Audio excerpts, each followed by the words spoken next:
We don't want to hear nothing else. That's it. The Prophet ﷺ and Allah gave a word. We don't want to hear your input about it. Listen to the hadith of Abi Barzat al-Aslami radiyallahu anhu. The hadith is summarized in Sahih Muslim. In fact, Imam Muslim has a chapter named after it. Bab Fada'il Julaybib. He named a chapter after Julaybib radiyallahu anhu. A longer version is found in other books of Sunan. Actually, it's found, there's another one in Musnad Imam Ahmad, identical chain of Sahih Bukhari, but it has more details in it. So it's authentic as well. Julaybib is a man that didn't look good, Sahabi radiallahu anhu. From his description, you read he was possibly short. You might figure that he was possibly neglected, and no one wanted to give him a wife. And you could also see that he was possibly poor. His name, Julaybib, even in Julaybib, is the diminutive tasghir. It's a diminutive of the word Jilbab, which is what women wear. It's a small version, tasghir. But the Prophet ﷺ loved this man. He gave him attention, he gave him sympathy, he gave him kindness and affection. Rahmatan lil alameen, as he did with all the Sahaba. Last one of them thought that he was the most special man to the Prophet ﷺ. The Prophet ﷺ in a gathering, when a man was in a gathering, when a man from the Ansar was before him, he said, I would like to ask for your daughter for marriage. The man got excited, he got happy. He said, Ni'imma wa karama ya Rasulallah wa nu'ma ayni. Gave words. Yes, yeah, of course. No question about it. Who would want the Prophet ﷺ as a son-in-law?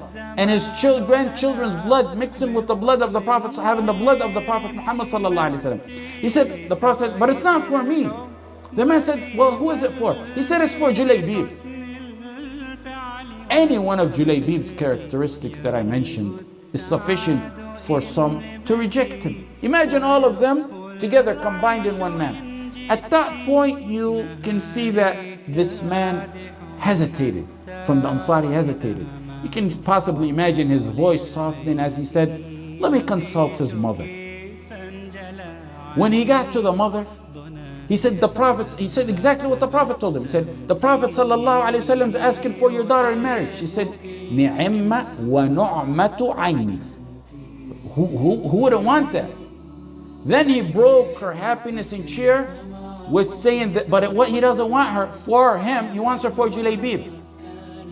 You can imagine the sudden silence or the jaw possibly dropping and what went through her mind. Moments ago, the dream of having the Prophet ﷺ as the son-in-law, now Julaybib. She said, Ajulaybibun inya? Ajulaybibun inya? Ajulaybibun inya? 3 times. Julaybib, yak. Basically, inya means yak. La amrullah, la uzawwij Julaybib. Wallahi, I'm not going to give Julaybib my daughter. We had better than him. You want us to give Julaybib to him? You want us to give our daughter to Julaybib? When the man got up to return, informed the Prophet ﷺ of his wife's decision, the daughter asked, who does the Prophet ﷺ want for me? The mother told her the story. She said, you reject what the Prophet ﷺ asked or recommended for me? Let me go forth with it. Wallahi, Allah will never neglect me or forsake me. What a woman. Wallahi, what a woman. That's our point right here. We need to learn from that. We say these stories, but do we really learn from them? That young girl, her submission to Allah and the Sunnah, that's Tawheed. That's Tawheed, that's Iman, that's Ihsan, that's obedience to the Prophet Muhammad ﷺ that we're trying to get. This is sufficient for you to know. If you leave today with this alone, that's sufficient for you to be among those who are successful. She's seen happiness in her life in the obedience of what Allah and the Prophet ﷺ chose for her. Because happiness is in obedience to the Prophet Muhammad ﷺ. Seeking to please Allah and the orders of the Prophet Muhammad ﷺ will eliminate your pursuit of happiness, because happiness will then pursue you. That's what this woman understood. Did she say, is it wajib? Did the Prophet mean it's wajib? Is it fard?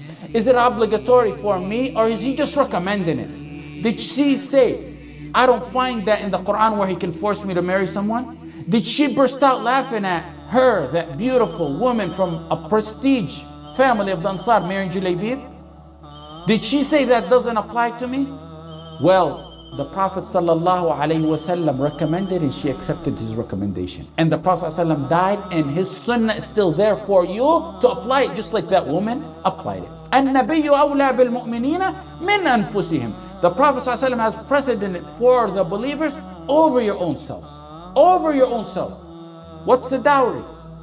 What's the house we're going to live in? What area of Medina? Where's the source of income?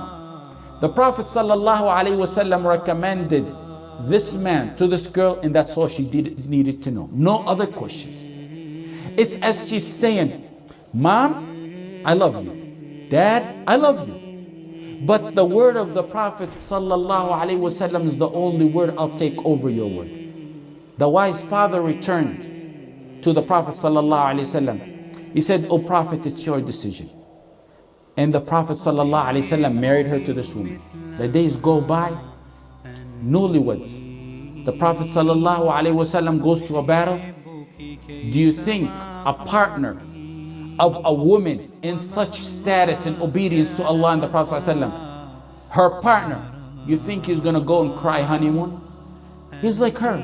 الطيبات للطيبين والطيبون للطيبات. Good spouses for good spouses. When you're having difficulty, you brothers here, a lot of you are single, difficulty finding the woman at a status, high status in Iman, then the problem is work on yourself. When you get to that status, Allah inshallah is gonna provide you a woman at that same status. Like Julaybib. Julaybib joins in the battle. At the end of the battle, the Prophet ﷺ usually asks, in many battles, he's known to say, who do you miss? Who do I miss from my Sahaba? They begin to mention many names. So and so and so and so. He says, do you miss anyone else other than those who he mentioned? They say, no, O Prophet of Allah. Julaybib lived neglected. Julaybib lived alone. But he had the honor of the friendship of the Prophet Muhammad sallallahu alaihi wasallam, who didn't neglect him.